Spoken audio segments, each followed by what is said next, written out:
You have to say no to everybody. That's how I remember that. So whatever. I come up to you and ask for more money. I don't think so. Maybe. It's possible. Okay, it's possible.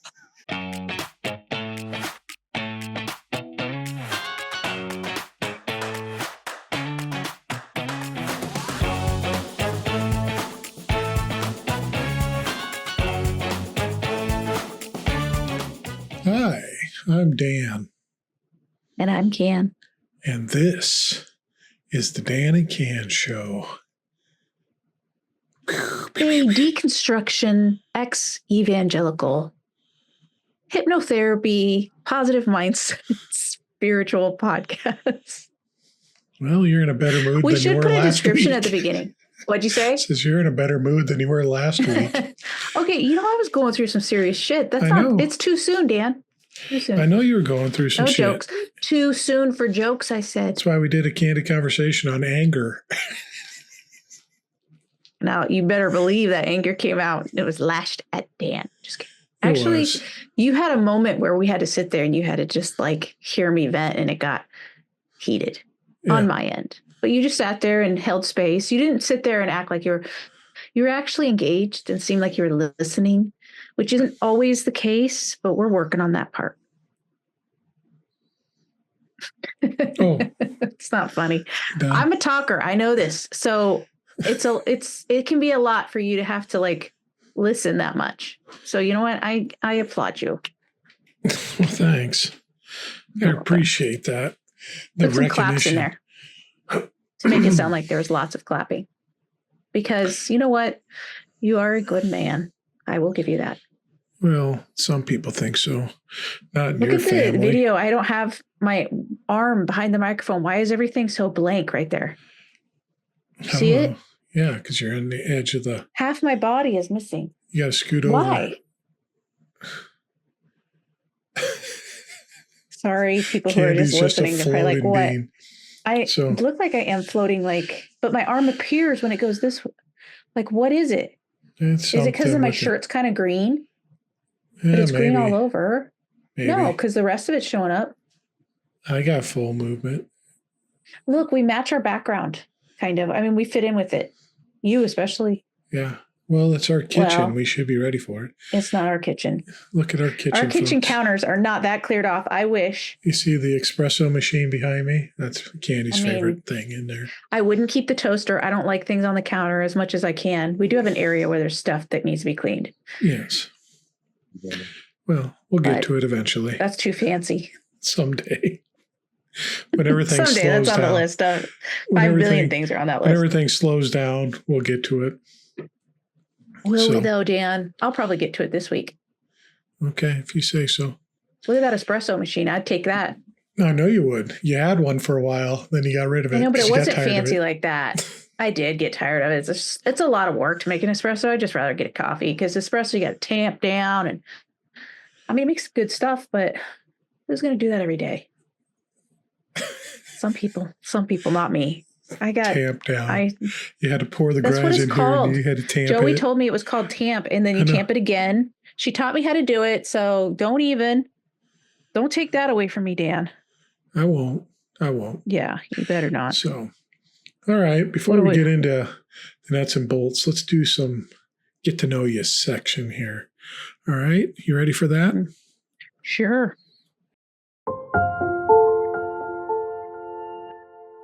All right. So today we're going to ask some questions. What is the most irrational fear you had as a kid? Ugh. I don't know why this comes to mind, but I do remember this. I had this several times. I had this fear that we would be driving down the road and the front half of our car would just kind of cut right in half all the way around. So my parents would drive off and us kids would be like rolling backwards or stuck and see them going, and they would never turn around and notice. So let's Isn't that dive into weird? that a little bit here. No, we're not going to pathologize it. Just leave it. Everybody knows what that could imply. But it was just, that was the fear I had. And I would just like watch I want to focus on the part that they never turned around. I knew that's what you're going to focus on. Stop. Okay. Yes.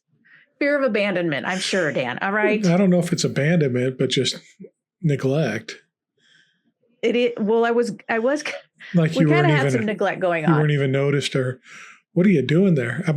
Since that blacks out when you put it up there, I'm gonna put inappropriate objects. No, you're not, Dan. You're not going to be able to do video anymore if you're going to be acting that way, acting a fool. Well, it's going to look like it because you have a big black box going up to your mouth like who that. Cares? It was a water bottle. People, don't be pervs like Dan. Rude. Irrational fear. I had one of bridges when I was a little. Like you were scared to go on. Yeah, but you don't know how to swim. That's not irrational. No, like overpasses and over streets. And yeah, whatnot. because there was water underneath it. A road was underneath it. So you're talking about just the literal, not if it broke. Yeah, you just didn't want to go on it. I did not want to go on it. Is that what your mom, but wasn't your mom walking across a little bridge when she dropped you on your head when you were 6 months old? Yeah. Does that explain a lot, everyone? Just kidding. That's what his mom told me. I don't know that that's true. Oh, it is true. On your head? Yeah, at the zoo. She just kind of, oops. I don't know. Maybe that has something to do with the bridges. Maybe she was just like, she glanced down. You saw it with your little baby eyes. You were just like, what's that, Mom? And she tripped. In the area in Omaha I grew up with, there's bridges all over, overpasses. And there's one by my house we had to go, and I hated going over it. Eventually, on by your the time bike or walking or driving or what? Anything. Even driving? No, you don't. It's a walk. It's a pedestrian Okay, bridge. so those are the ones. You never feared the driving ones? No. Just except the things for that the went over expanded like metal ones. There was one that went over the Missouri River where it's the metal, where the holes in it. Yeah. That was the bridge going over the Missouri River. That one freaked me out too. So that one went over water. Yeah. Okay, so when you corrected me and said it has a road underneath it. Yeah. You're just talking, those are what's called overpasses. You can't have an overpass over water. Well, there is one in Omaha. But is that called a Omaha bridge? and Council Bluffs, the pedestrian bridge. Is it then called a bridge? It's a pedestrian bridge. So is it called an overpass? And an overpass bridge are synonyms? Yes. They can be. I feel like I need to fact check you, but maybe. I mean, they're very close. Here she is fact checking me, but I would freak out. They're very close, but I guess an overpass, I thought they were. But you corrected me when I said there's water underneath it. Yeah, there can be, but not the ones I was talking about for the most part. Well, they are different. The pedestrian bridges that you walk over.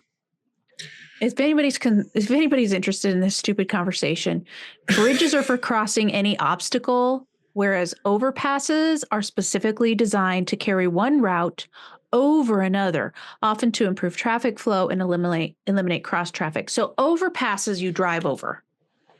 Or walk over. A bridge is what crosses any obstacle, but an overpass would be one route over another.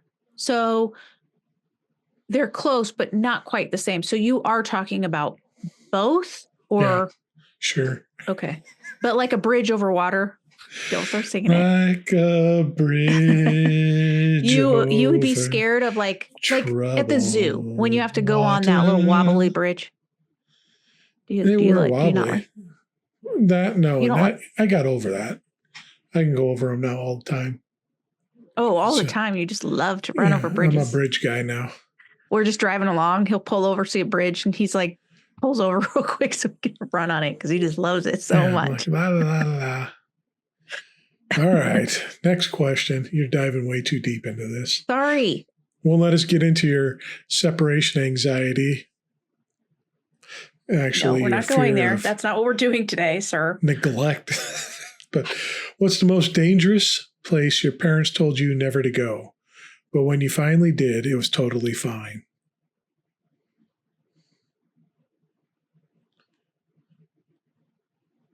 I was going to say those little underpasses, underpass, those little cement tunnels. Culverts. Whatever. They told us never to go in those because there was like, seances and stuff with Satanists were doing each other. But I can't say that they were. I've been on the outside of one and looked in, but I would not go in them. They look scary. I feel like there'd be rats and a lot of nasty snakes and gross stuff. And you might run into a person. I don't know, that might be kind of scary to run into. I don't know. But I guess maybe public school as a public high school. Ooh, scary. I mean, I didn't go into public high schools when I was a kid. Had I even been in a public high school? I don't think I'd been in one. My older siblings graduated from public high school, but the first three, and then the five that are my dad's, we all went to Christian school. We went to public school up through 6th grade. So, I would say public high school, which is when the kids went there, it was like, it's nothing. It's just like a regular school. Trying to think of something. I can't remember anything my parents told me not to go to, unless it was like, I'm sure there was some things they'd say, don't. Was there anybody's house or? Well, yeah, they'd say not to play with this kid or whatever, and then I would get in trouble. Which kid are you thinking of? Down the street from us, Jason. Why? Why didn't they want you playing with him? Because he got in trouble a lot. Mm-hmm. So he was a rapscallion. He's probably had some troubled home too. No, his home was all right. I knew his parents and all that. So you didn't know. You don't know everything. I knew him well. Yeah, I'd sit down with his mom and dad. If he was acting out like that, something's going on. And I'd be like, how's things going with you? They're like, oh, fantastic. Of course, what was he really doing for your parents to think he was acting out? What? No, he was an artist rather than in sports. No, he was stealing and stuff like that. So. Oh, he was. Then there's something going on. Yeah, with their home life, I'm sure. No. Anyways, moving along. If you could teleport anywhere right now, where would you go? But your old church friends would scream, no, not there. I don't care what they say. If I could teleport to anywhere in the world right now, where would I go? But the old church people, am I going to be alone there? It doesn't matter. It's just. So it has to be something the church people wouldn't want me to go to? They would be like, no, you're backsliding. You're going into the pits of the satanic realm. I'd say going to a drag show. Which I will be going to in a month. Yeah. Yes, my very first drag show I'm going to go see. I'm excited. What? I'm going to my first one that I'm going to participate in. I don't know. Am I participating? I don't know how these things go. I don't know what's going to happen. I'm going to one here that I'm going to participate in. I'll make a very, very attractive woman. If you show up there, you come out, what will I do? What would I do? If you came out and I was like, that is definitely Dan. I can tell. His makeup is bad. Just kidding.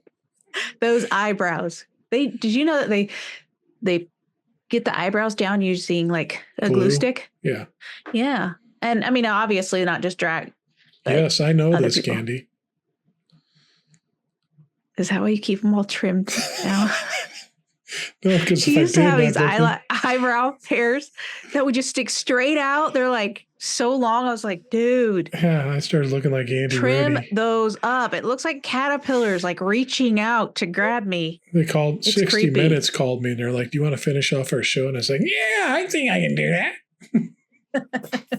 Who is that? Walter Klondike? Walter Klondike? First of all, it's Walter Cronkite. And no, it wasn't him. It was Andy Rooney. Andy Rooney? Yeah. Andy Rooney? Yeah. Well, I did notice that since you started trimming your eyebrows, your dad started trimming his. I think your mom was like, oh, that's a thing you can do? Manscaping. Did you notice that? Your dad also started buzzing his hair. Yeah. Well, the weird comb over that was going The from comb. his ear to his other ear. It was so ugly. I don't know. I mean, maybe he just like caught up with the times. Someone said grandpa or dad. I don't know. Yeah. It wasn't working anymore. Looks better though. He looks better. Yeah. Just accepted fate. Now, I shouldn't say he looks better because that implies he didn't look good and you don't look good if you grow your eyebrows out. That's not true. More my preference, but who am I? I'm just one person that's just my opinion. It's not truth. It's just a opinion. An opinion. Okay, right. talk. What? All right. So can you kind of guess what we're going to get into a little bit here from them 3 questions? I don't remember what the questions are, to be honest. That's my girl. Wouldn't expect her to pay attention for anything. What are you saying right now? That you don't remember? Do you want to take that back? Do you want to take back what you just said? Oh, she's going to be pissed again. Our next candid conversation, we're going to have anger 2 weeks in a row. It's all right to be angry at your husband. I take it back. Why do you take it back, Dan? Let's do it just a live little thing right here. Who's in there? Someone talking to you? Yeah, Bo's looking at me. Hold on. What? He needs money. For what? His glove that he lost. Here. It won't happen again. Come here. It won't happen again, he promised. Oh, you have it? All right. See, parts of being a parent, being bugged Yeah. while you're trying to record a podcast, having to give money out. So we're dealing with fears, irrational fears. Shameless plug. I'm gonna add a little button that people can buy us a coffee if they want to kind of help with the expenses. If they want to support us in some way, I'm gonna put a little buy me a coffee button. It might help us because of all the expense we've had to dump into this, which we enjoy doing. But it would be nice if people want to help, we give them an option. There is no pressure. No pressure. No, but it would be nice sometimes. It would be nice to get a little, even $5 once a month from somebody. So anyways, the fear of just these barriers that we put on ourselves. And this is something we still struggle with to this day. And, where we have these irrational barriers we put up. Don't go there. Don't do that. I don't want to do that. That scares me. But the only reason is we've never dealt with it. It's still unfamiliar. We've never explored it. It's just the unknown. It's just the subconscious. That's what it does. Yeah. If it's meant to keep you alive, the subconscious will go into fight flight if it doesn't know something. If it doesn't have a program running for something, this same concept is why people are so afraid of like LGBTQ or any culture that's different than what they're familiar with. They get afraid of it. It's not really, they're not really hating something. They're scared of something. Yeah. So it's not really hate, it's fear. It's fear, yeah, because they don't understand it. They're unfamiliar with it. And they've been told it's bad without experiencing it or exploring it themselves. And that's kind of what we're going to talk about today. Just all these barriers. And like I said, it's something we struggle with in so many different areas in our life currently. Yes. And we're just going to have a conversation about that in a little bit. But before we do that, we are going to go and let's see here. We are going to play a game. Okay. Are you ready for the game today? It's more of an interactive one. Today's game is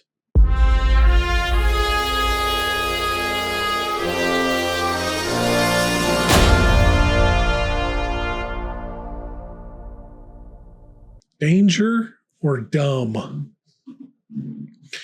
I'm going to list off a bunch of different prompts here. And something we were warned about that we should fear, we should be scared of by the church or anything else, right?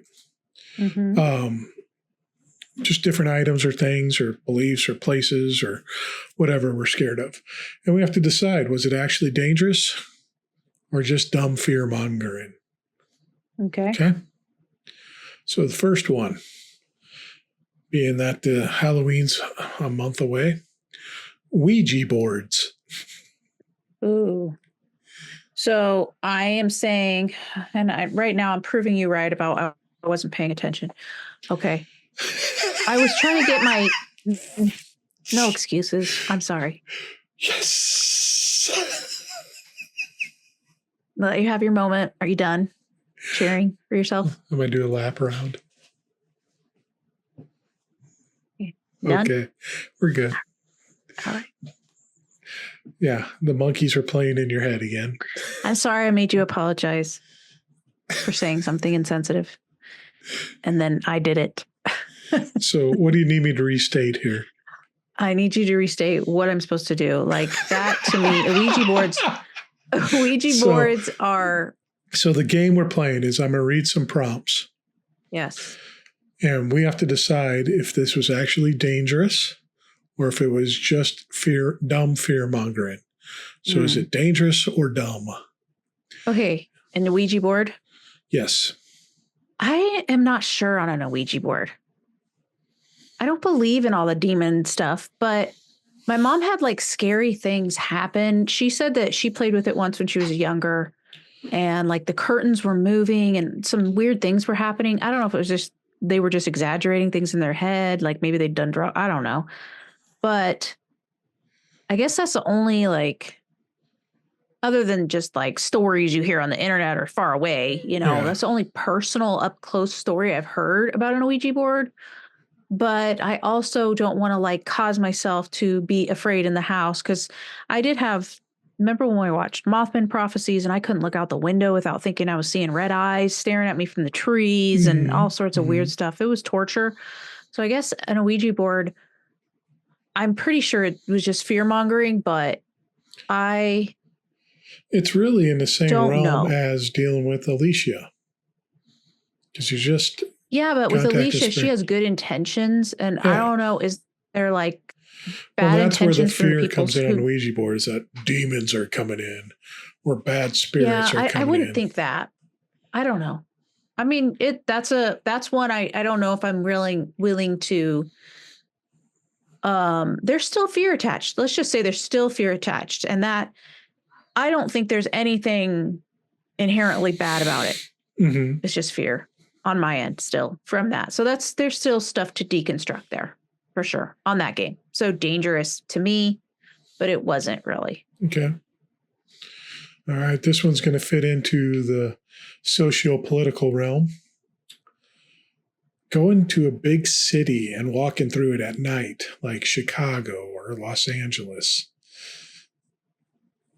At night? At night. Us redneck hicks in the middle of Nebraska. I feel like that's dangerous and it's smart to not do that because there are statistics that prove that more crime happens at night. If we were to call up James or Michael, what do you think they would say? They probably wouldn't go out at night either. They go out at night all the time. In the city, like in this, certain areas. Yeah, they live in Los Angeles. Yeah, but that doesn't mean they're living right down in the smack dab city part. You're letting your hick nature show. You Whatever. Big city folk okay, up so there. yes, they'd be much more comfortable than us. Just like if someone came from one of the small towns around Lincoln, they'd be like probably a little more nervous because there's more people. The more people you have, the more nerves you could have about because we have unknowns. Okay, and I think there's a vice versa to it also. That these big metropolitan areas, the people that live there, would have an irrational fear of coming out to the country. If we were to take some of these people we know, like James or Michael, and put them out in the middle of a cornfield at night, they probably I wouldn't want to be in a cornfield at night. Are you crazy? Oh, they're fun. It's no. Fun. Yeah. No. Yeah. Okay, there's probably a little bit of a difference. And first of all, whoa. Your privilege is showing here, buddy. Because you're talking you walk at night. Of course I'm going to be scared to walk at night. Anywhere at night. A woman has to have her head on a swivel. Okay, remember this when we come back to it, okay? After the game. Remember it. If you started with points, you are at 3 from 5. You're going 3 down. out of 5? I'm doing pretty good so far. You're dropping. Usually in a podcast at this point, I'm at 1 out of 5. No. Or 0. If you get to 0, you're sleeping on the couch. I'm sleeping on the couch. There it is. This comes up on almost every episode that we do. I'm sleeping on the couch. All right. All right, fine, buddy. I'm never going to say it again. Harry Potter. Or I'm going to say books. it every single Harry Potter books. Those are fine. And this is different for us because this kind of came out while it was at the end of our Christian faith and during our deconstruction beginnings where Harry Potter was being released all the time. Now, my nephew was big into it. And my parents were all about it because he was actually reading books. And it really kind of helped him develop into who he is today. Not that he's a big Potterhead or anything, but that he was a reader. He's got that persona kind of like he's more, that kind of nerdy, more, just like, and that probably was why he was able to kind of, yes, he might have been able to relate more to Harry. Yeah. He wasn't a jock. David really wasn't a jock. No. You know what I'm saying? He did gymnastics. Yeah. And I don't think he ever wanted to be like that jock, stereotype. But what we did when we were still in the faith and we found out, we were like, oh no, he's witchcraft. He's part of it. So we had that irrational fear. But now, like you said. You did have it as Catholics? No, you were there with me too. We'd have that discussion that he's reading Harry Potter books. Oh, I don't even remember. I do remember being opposed to it. And then my older sister wanted me to help my nephew learn how to read a little bit better because he was struggling. And I said, well, okay, because I was homeschooling. I said, is there a book that he would be interested in reading? And she said Harry Potter. And I was like, okay, I'm just going to have to do Harry Potter. So I wasn't. Maybe we were in the early stages of deconstruction, but I don't even think so. And I started to, no, we wouldn't have been. No, we weren't. So I started to teach him, or I had him read. And first of all, I was like, he can read perfectly fine. He reads well.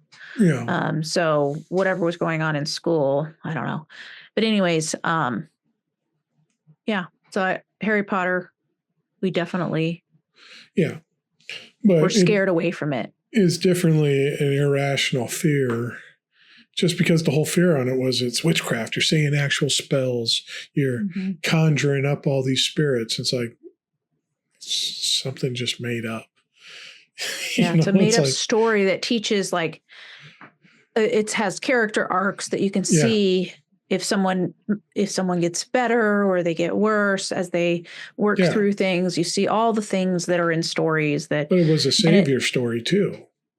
Yeah. Throughout the whole series. So that stole. But it used magic. So it got and it didn't have Jesus in it. Yeah. And that's the key because it took people.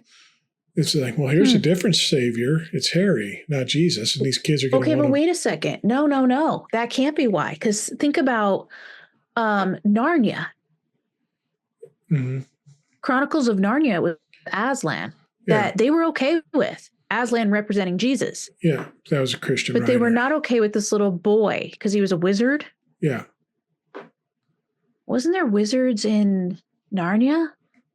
There was wizards in Lord of the Rings. There was magic in that. Gandalf the Grey, who's on our underwear that we make.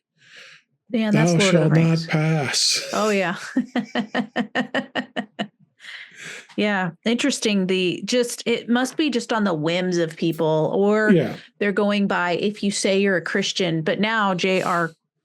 Rowling, is that her name? J.K. Rowling. Yeah, she's now kind of on the side of conservatives in some way on some areas, and so now some liberal people are saying don't read her stuff. Well, she's anti-LGBTQ or anti-trans. I don't know if she's anti-LGBTQ. She's anti-trans. She doesn't believe in trans rights. Yeah. Or something. All right. Here's another one. Yoga. Oh, I remember doing yoga for my dad not too long ago, just like trying to show him some moves he could do. And the moment I did a downward dog, he's like, there it is. Like shook his head. Like, And I was I'm like, like there it is. Yeah.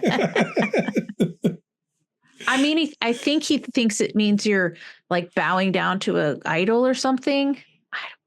I don't know what, I can't remember the thought process. I think it was because you were releasing your mind. No, but why was he that position exactly was just so troublesome to him? Because it kind of looks like you're bowing down. Yeah, but no, you're standing up. Dobson wrote about it in his books. He loved that position. But I mean, Face that could down, ass possibly up. be it because your ass was up in the air.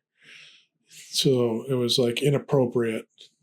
It could be that, but I think it was, or someone didn't like that part, or it turned them on in some way, and so they like demonized it Some and said it pastor was walked like you were into a bowing male down. instructor doing it. Was like, ooh, look at that, and didn't realize it was a male instructor. It didn't matter to him. So anyways, yeah, that and meditation was the like you're escaping your mind. So Yeah. yoga and meditation are very closely linked. Yoga was the stretching to allow you to meditate for longer. Yeah. So walking into a bar alone. Alone?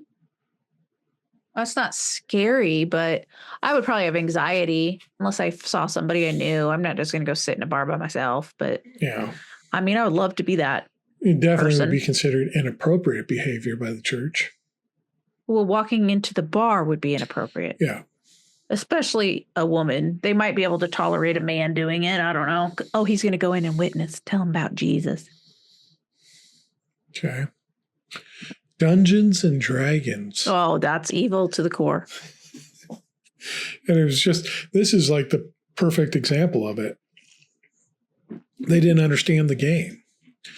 They didn't understand that it was just role-playing like fantasy story. game. Yeah. Telling a story, interactive role-playing game to tell a story. It allowed kids to be able to participate. Somebody understood it. Somebody knew the game and didn't like it, though. Most people didn't understand it. Like, it was turned into like Dungeons and Dragons when I was a kid. It was turned into a satanic.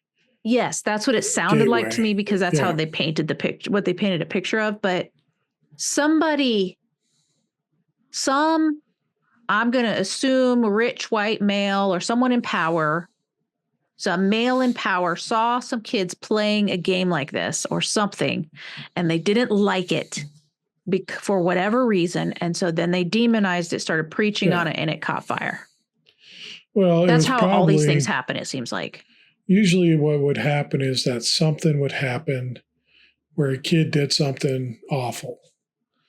And then they look in and try to figure out, well, what was going on in this kid's life? And then they found a Dungeons and Dragons thing. They're like, that's it. This is what's, so, when a kid, robbed a store kind of like or something. The video game things that they say. Yeah. Well, they're playing video games. It's like, well, there's millions of kids playing video games and this one acted up. So maybe there's something else tying this, and it's not exactly the video game that's doing it, but something else in this kid's life. Maybe the video game helped bring it out and flourish that a little bit, but it wasn't the actual cause. So kind of along them lines. Yeah. Halloween trick-or-treating. Why are you bringing up memories that I didn't get to celebrate? Hey, I'm just going off these prompts. It's harmless. It is harmless. It's good. Probably joyful, actually. And honestly, it just shows neighborly living, being sweet to other people, and actually showing more Christian virtue than what most churches show. But demonized because kids are in costumes and it's Satan's birthday. They made that up. It's not Satan's. Yeah. No, and it's like you're giving candy or something fun to kids, and you're not expecting anything in return. So it's not capitalist in any way. You're buying to give away. You're not getting anything in return other than the joy of seeing the kids and just participating in something that's kind of a community thing we do. Yeah. Right. And that's it. It's so maybe they shamed that because they couldn't make money off of it. Maybe it didn't hit, because we know Christianity and capitalism are very closely linked, if not one and the same, and they couldn't make money off of it. Yeah. It's one of the really fun holidays that now it's starting to catch up with Christmas, actually, with the decorations and stuff, because they found a way to sell Halloween. Yeah. That's gotten a little bit, I don't know. I like it too, but it's a good time. Yeah. It is. So that was a dumb fear. Concerts at secular venues. Is that so like a Christian concert at a secular I would say venue? It's more of a secular concert at a secular venue. I mean, obviously it's harmless, but they didn't think so. We just we weren't even allowed to listen to non-Christian music. Yeah. You had to be, which is such an easy market gig. You can so easily get into that Christian market. You could just be a decent singer that maybe can't compete with the big dogs in the secular world, because you have to get really, really good. You can go into the Christian one really easily just by saying, I'm a Christian, slapping that on there, and you're going to get something. Slap a fish on it and you're good. Yeah. So, all right. The internet, chat rooms, MySpace, all that stuff. The whole thing. There's still people we know some serious dangers in the internet, obviously. There are. But not the dangers. Christians were more. That one's tricky, because just like the Bible, it can be used for good or evil, right? Anything can be used for good or evil. Yeah. I mean, but they would say we know some Christian parents that are just so restrictive with the internet for the longest time, wouldn't even allow access. And I do think access needs to be monitored as the kids grow, until they get to, you're pretty confident they know how to navigate their way. It's just like teaching them how to drive. Like, I'm going to teach you how to navigate on here. There's certain places you do not take your car. There's just certain parts of the internet you don't go to, because you're going to get stuck there, or you're going to have problems there, or you're going to get scammed there. There's all sorts of things. So I don't think it's any different than that, but there is dangers there if they're left without any guardrails at first. So yeah, that's how I would frame that one. Okay. Final one. Tattoos. Your body is a temple, and you're defiling the body with art. Obviously, I don't think there's anything wrong with tattoos, but I do see the reason that tattoo artists a lot of times have 18 years. I don't have one on my butt, Dan. I don't have one yet. If I ever get one, I do kind of want one, but I don't know where to put it.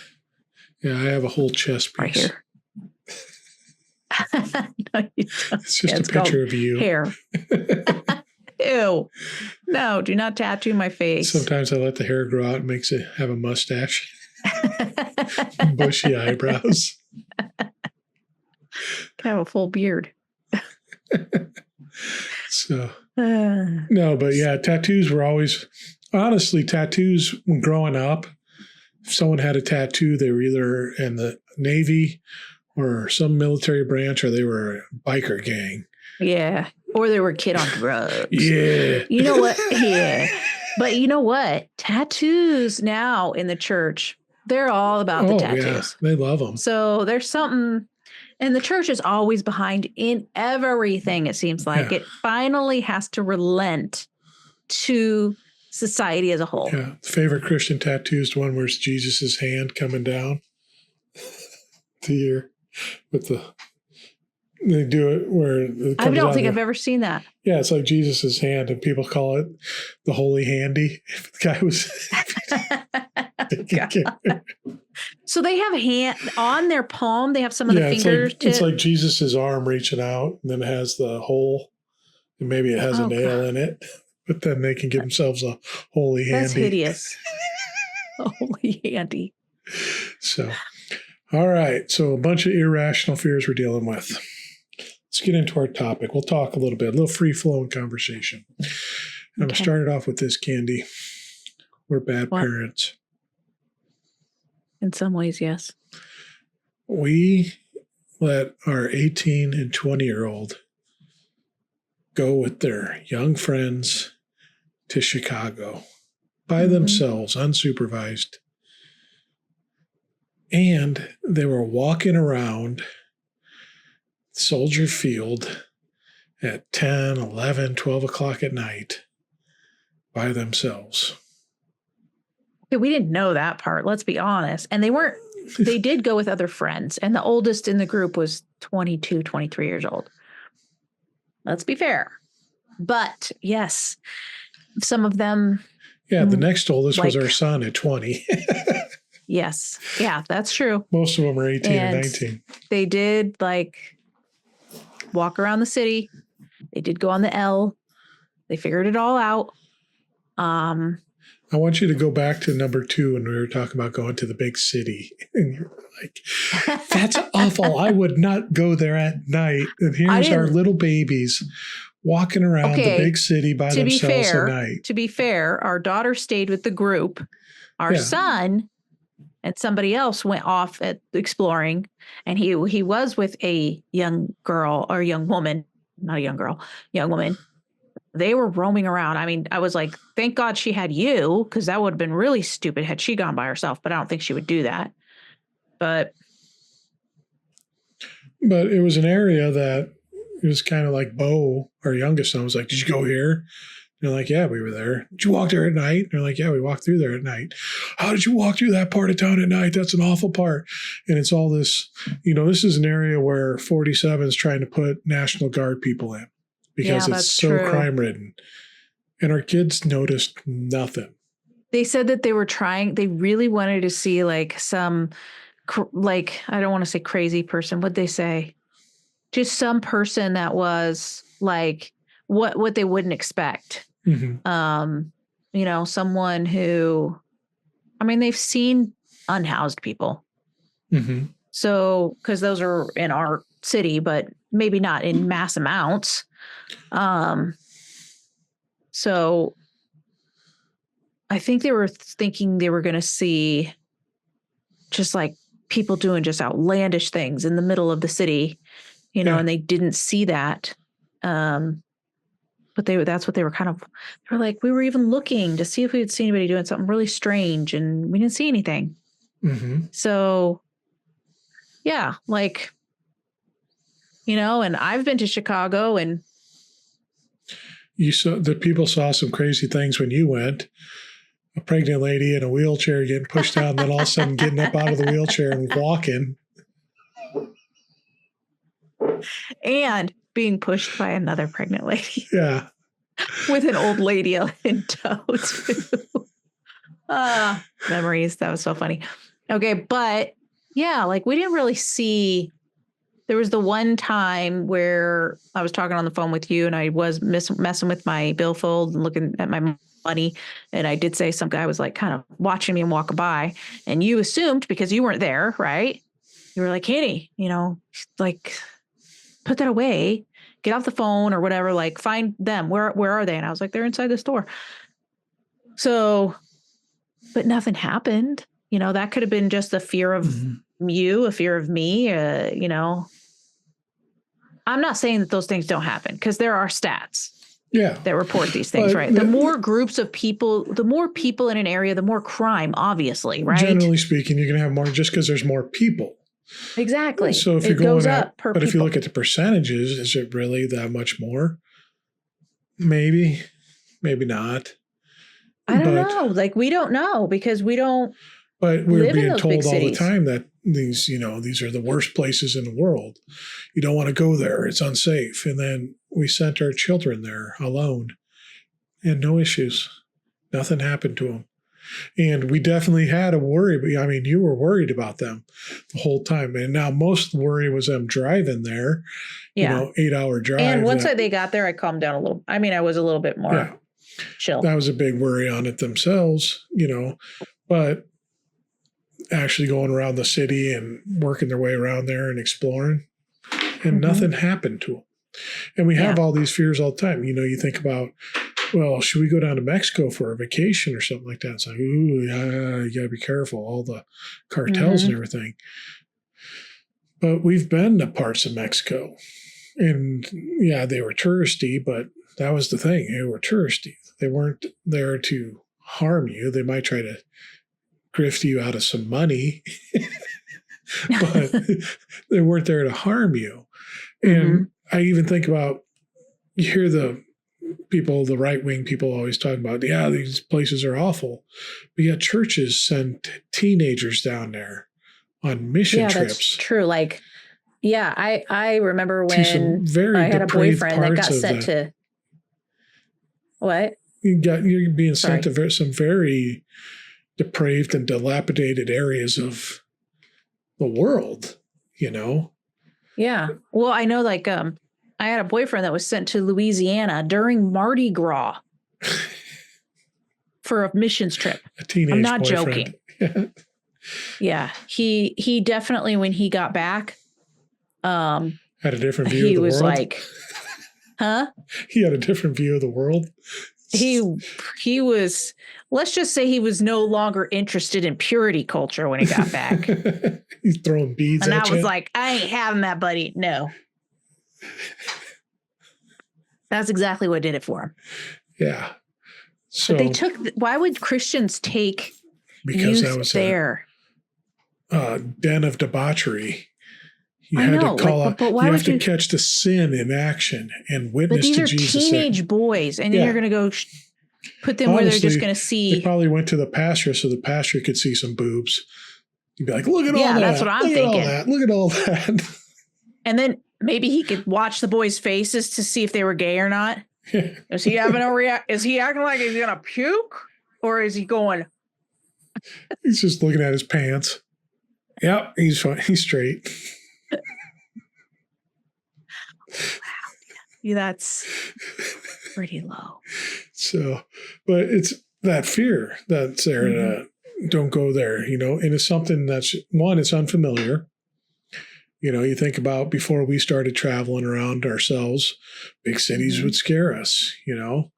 You'd be like, oh, what do we do here? I mean, shit, we just went up to it, not a big city, but Omaha. And we had hundreds of different restaurants we could have picked to go to dinner at, and we picked Chili's because we were unfamiliar with all these other ones, the local ones that we didn't want to go to. Are you talking about over the weekend? Yeah. Yeah, but that was more because it was late. It was late too, but we do that all the time where we don't go to a local establishment because we're unfamiliar. Yeah. And, you know, you get scared of it. So we're always dealing with that. You know, you think about how many times when we go out to eat, I mean, in town, we usually don't go to the chain restaurants because we know the local places that we like and can try and all that. But if we go out of town, we usually end up at a Chili's or a Fridays or a, you know, one of the major Olive Garden. We've done that.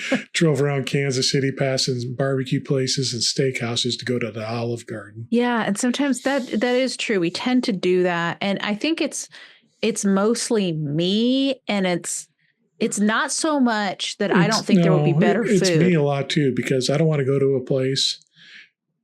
I want to eat. I want to be satisfied and full, and I don't want to go to a place and be like, just spent money and I didn't even eat. Now I got to go to another place to find something to eat. Mine is more like the anxiety of, like, if you go into some really, even though all restaurants pretty much run the same, I don't know. If it's really different, I look at the building. If it looks clean, yeah, you know, like I'm looking at my thoughts on, is it clean enough? Is it, you know, do the workers look like they take care of themselves and all of this stuff? But yeah, there's definitely, we could improve in that area. We've even talked about trying the foods that they show on, like, either TikToks or Guy Fieri, you know, recommends places. We could try that. Yeah. Get us out of our comfort zone. And we have, area. I mean, locally we have. It's just when we go to different places and we're unfamiliar, we just go to the familiar instead of trying something new. Yeah. I'm sure that there's a lot of people that's what they do, but it's good for us to try different things. Even locally, there's places we have not been to. Yeah. There are places that come up on TikTok that I'm like, oh, I've never heard of that before. And there are friends that I go with to some things that are different, Mhm. you know? I was looking up like crime rates in the United States per capita, Mhm. because you have to do it per capita, right? Yeah. What do you think is one of the top cities? It's a city we've been to. At the top. Kansas City. Think about where I was giving all my money out. Oh, Memphis? Yes. Memphis, Tennessee is at the top with 2,501. I actually Googled violent crimes. 2,501 violent crimes per 100,000 people. The next one is, it looks like the next highest is. You were a mark in Memphis. Oh, I was. Because we were down on Beale Street. And Beale Street wasn't busy the night we went because it was, it was right after the first part of January. We were on our way down to Mobile. So we're down there with you, and your dad's down there, and some guy's panhandling him, trying to sell him CDs for $20. People were like, well, there's a homeless shelter right by there. Yes. And we were pretty much one of 3 different groups of people on Beale Street that night. So people, I don't think so. There was not many people. I think there was more people. They were coming in at night. It was getting a little more busy. Yeah. Because the live music was turning on. So your dad got cornered by this guy selling CDs for $20 and ended up buying a CD. And it's a CD he didn't even want. He wanted an Elvis CD. And then he's haggling with him. I'm like, what is going on here? Dad was getting sold to. I wasn't getting sold to, though. Yeah. I was something else. Your niece was like, you got to save him from this. I can't believe I'm like, he can save himself. Then every homeless person that came up to you, you're like, oh, here's some money. And then it's like, I'm running out of 5s. Here's some 10s. Oh, I'm out of 10s. No. I gave I gave $6 to one guy. I know he must have gone back and told somebody else. That person got a 20. And I remember their face was then you came up to me and you're like, do you have any more cash? These people want some money. No, that's not true. You have embellished that. That is not a true memory. It is a true memory. That's not a true memory. I'm like, you came up to me and you said, you are going to go broke if you keep giving money out. Stop. You have to say no to everybody. That's how I remember that. So whatever. I come up to you and ask for more money. I don't think so. Maybe. It's possible. Okay, it's possible. Like this guy wants a 20. I'm accusing you of all the things. Do you have a 20? You come up to me, you're like, they want a 20. Do you have a 20? Maybe. I'm like, for what? Like, how much have you given away? You're like, I don't know, like $30 in 5s. I'm like, of course they keep coming up to you because you're an ATM. Well, and then I told one of them, I was like, this is all I have. No more. I can't give out any more. And then I had to say no to people, and that felt bad. But yeah, I wish you could be a billionaire and come in there and just say, like, hey, let's get you on your feet. Yeah. But some people don't. Also, they want to live that way. There are some that want to live that way. Yeah. But most of them, I'm assuming, would rather be in a different situation. Yeah. So we had that. What other situations do we have that are just irrational fears? Can you think of anything that we still have today? That we still have? Oh, yeah. Like, what are some things I'm still afraid of? Spiders. I'm actually less afraid of spiders because I'm in the garden. Going a little way too literal on this one. I saw a spider today come down the flagpole carrying a moth. Oh, wow. That was kind of neat. So, anyways. Was he big? No, he was about size. Was the moth bigger than him? Yeah. Huh. Yeah, spiders are pretty cool. Yeah. Afraid of. You mean like man-made kind of fears? Just not irrational things that we were taught to be afraid of, that we hold these fears, but it's because we just haven't had experience in it. I mean, we used to be afraid of LGBTQ because we were told, don't be part of that, until we started breaking down them walls and understanding. Mm-hmm. Wow. The only way to get past these fears is to be exposed. That's one of the biggest psychology tools. When someone has a fear, and I will do it in hypnosis, we will expose them to it. And hypnosis is safer to kind of do it first because they know it's not literally standing in front of me, right? But if they have a Mhm. phobia, we can expose them to spiders over and over and over so that they start to kind of lose the fear of it because they're around it, right? The same thing you could do with somebody who has a fear of LGBTQ people. Take them into hypnosis and expose them to LGBTQ people. Accurate descriptions, accurate interactions that would mimic what real life would be like, and they will be less afraid because, like we talked about earlier, it is not hate that is causing this. It is fear. They are afraid of the unknown. And I think that's why when we look at conservatives, I don't hate them. I do hate some of the things that they're pushing for sure. I hate it because I know it's destroying not only others, but it's destroying them. Because if you take down a part of us, you're going to hurt the whole, right? Or you see the messages now where men say such terrible things. You got these bro guys. What are they called? Like alpha male. Alpha what are they bros, called? Theo bros. Or the incels. Yeah. Where they think these just awful things about women. Right. And it's really that they're afraid of women. They're afraid of the power that we hold over them. Because if you think about it, what's the one thing if I want my way, there is something I could easily get anything that I want from you in a lot of ways. I hold a lot of power over you. You know what I'm saying? And I think men are afraid that women want power over them, like they've seen some men have power over women. Or they've been taught as men. Yeah, I can see that. It's just, their fear is that they're going to lose the privilege that they have right now. Yeah, but what's the biggest way they shame women is their sexuality. Oh, yeah. That's the biggest thing they shame. Well, that's and it's because it has so much power over them. They shame other men that way, too. Yeah, they do. That's a big because they think that is how men have their power over women. Yeah, it's all based on to be the penetrator is the dominant one. Yeah. So we're but it is a fear. It's just all of it's fear. I think another thing we would be afraid of, which is along the same lines of going to different cities and stuff, other countries.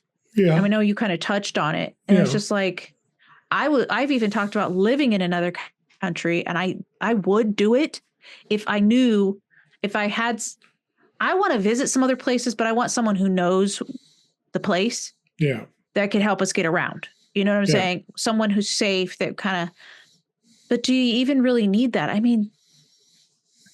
would what help an adventure. The first time there. Just it would help. It would help, but look at all these people. These, we talk about, people who come here, who migrate here. What amazing courage. Those are the people. Why wouldn't you want those people here? Yeah. They just left probably their birthplace to go to a completely different culture, a completely different, just everything's different. The language, the customs, the laws, all of it. Like, to do that takes, and then those are the people we're kicking out to let in the people who know how to take advantage of other people. And, because he only wants rich people coming in, or people who are really skilled at capitalism. Yeah. Yeah, to control and manipulate or work. He wants white workers. He does, but if you want innovation, if you want us to lead in innovation, we need diversity of thought. We need diversity of culture. We need diversity of, we need that diversity if we want to be at the front of that. And we won't be, as we're becoming, if we become more one color, we're going to lose that for sure. Yeah, and one culture that's not mixed, that's what has made America really, that we've kind of excelled in that area. But that's not going to happen. No. If we do this. No, you're going to eliminate a lot of possible sources of improvement. Yeah. So, and they'll just go somewhere else where somebody else will take the lead. And there's another irrational fear, is just immigrants. They're here. They're harming us. They're, doing all sorts of nefarious things. It's like I've dealt with many people that this is not their birth home. In different aspects of my job, whether it be through construction or whatever, and they're all cool. They're decent people. Yeah. They show up. They're some of the hardest working people I've ever seen. Yeah. We had guys putting in turf last year that were working in 100-degree heat, took a 20-minute break and worked 10 hours straight, and that was their day. It was like, I don't want to do that. And they're usually, to be honest, they seem like they're usually not bitching and moaning about the job either. No. They're just doing the that's work. not like a universal thing, but yeah, very different. Like, why wouldn't we want those kinds of people here? People that actually know how to work hard, that are courageous, that, yes, they have different cultures, but that's so beautiful. That's how we get exposed to that stuff. I don't know. It's just, I've honestly never met anybody that was from a different, that was born in a different country that wasn't kind. And Elon. Elon. I've never met Elon. I'm not saying there aren't any, because there are, I'm sure, but I've never met them. And I don't know. And yet people are like, well, they're committing all these crimes, but they actually commit way less crime. The people who commit the number one crimes are white cis males. Yeah. And yet they're acting like, the reason they're able to say these are criminals is because it's a misdemeanor to come across the border or to be here. They'll say be here illegally, but first of all, these people are not here illegally. A lot of them are waiting on their papers to, it's a long process. It takes forever, years and years and years to become a citizen. They need to speed up the process somehow. So we're on a big floppy dick right here now. Okay, that's all right. No, it is. But we need to kind of wrap this up here. So, but there's fear in that. That's where we got to that floppy dick, was because of the fear of immigrants and what they do and what they bring along. It's just unsubstantiated. Once you meet them, once you work alongside of them, once you get to see what they're doing and understand their culture and why they're here, it's like, well, why are we fearing these people? Are there some bad ones? Yeah, there's always going to be bad apples, but there's bad apples in everything. You got people out here that hate the police force, and I can understand why, but it doesn't mean all cops are bad. No. There's bad apples that give it a bad name to it. So, same thing on immigrants and everything else. Yeah, and let's be honest, most cops are not terrible. Mm-hmm. You know what I'm saying? Most men are not terrible. Yeah. Most women are not terrible. There are way more good ones than bad ones. Mm-hmm. There are way more men that would help women than ones that would hurt them. Mm-hmm. The ones that would hurt them have been loud lately. I will say that. Yeah. And partly because I think the ones that wouldn't kind of step back and let the women's voices be heard, and try to only speak up where they think that their voice will add some oomph to it, in not because of it's a male voice, but kind of because it is a male voice to some people, because some people are subconsciously programmed to only accept the male voice, right? So you do need some men talking about these things. But I think if we realize just in our small micro universe, if you go by your day by day, think about driving down the road. Most drivers follow the rules. Yeah. Right? You don't. They keep everybody safe. You too. So most drivers follow the rules. That's why accidents do happen sometimes, but that we're drawn to the accident like it's just terrible. And that's not true. It might be in relationship to no accidents, right? or, if you were to compare different areas, but it's just like, okay, take that same thinking, like most of the time you are safe walking around where you are. Mm-hmm. And if you're not, then you need to ask yourself why, and is it safe? Should I move? Blah, blah, blah. All those things. That's where you get a little more curious when the crime is, or the fear is just, there is a time and a place. There is substantial fear in certain things. Yeah. Right. There is some things that we should. Yeah. I don't know if being afraid of is the right word. Well, and that's the thing is you got to figure it out. And the way to do it is because we put too many imaginary fences up, too many imaginary barriers. Don't go there because that's bad. It's awful. It's dangerous. And sometimes you got to test the water and break through that and just see. And you break through it and you're like, okay, that's a substantiated fear. There's some evil going on there, Yeah. Well, so I guess really what we could say is you need to approach it, but approach it with intention. Mm-hmm. Like you're fully aware and you're paying attention. Is there fear here that I need to be mindful of? Like, are they right to kind of steer me away from this area? Or because our parents did tell us don't touch a hot stove. They were correct. Mm-hmm. Don't touch a hot stove. You will have a reaction, right? You'll get burned. But they also told us not to have, my parents told me not to be friends with people who didn't believe like us. Mm-hmm. So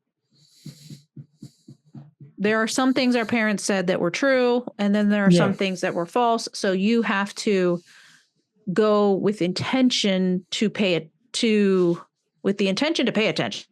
Yeah. Right.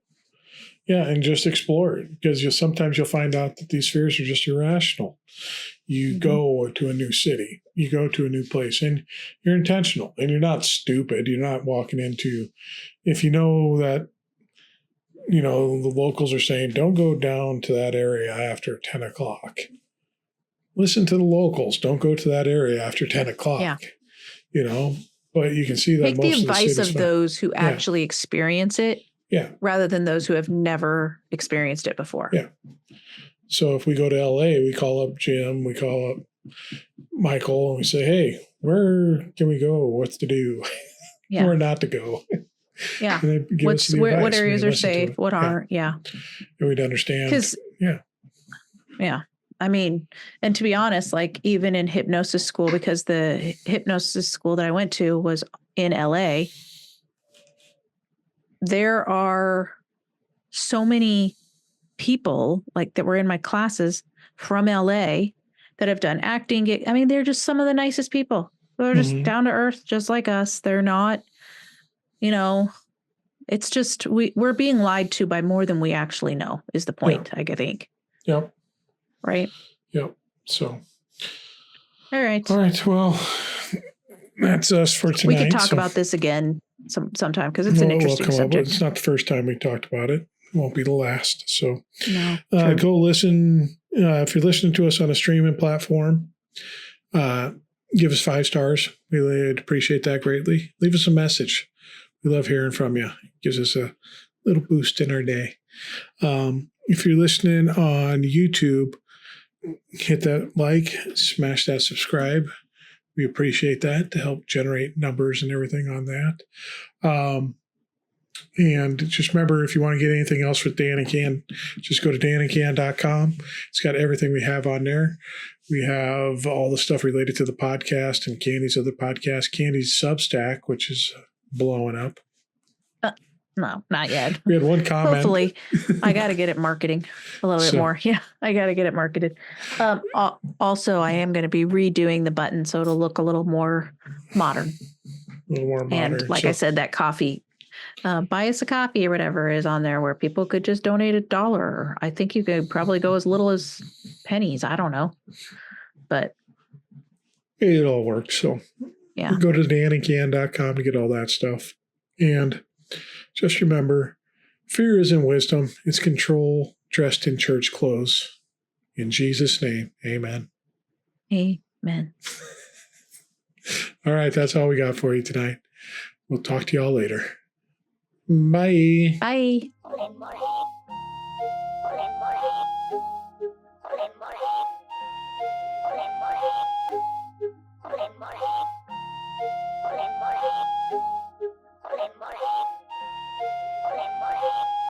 Are you mad at me for bringing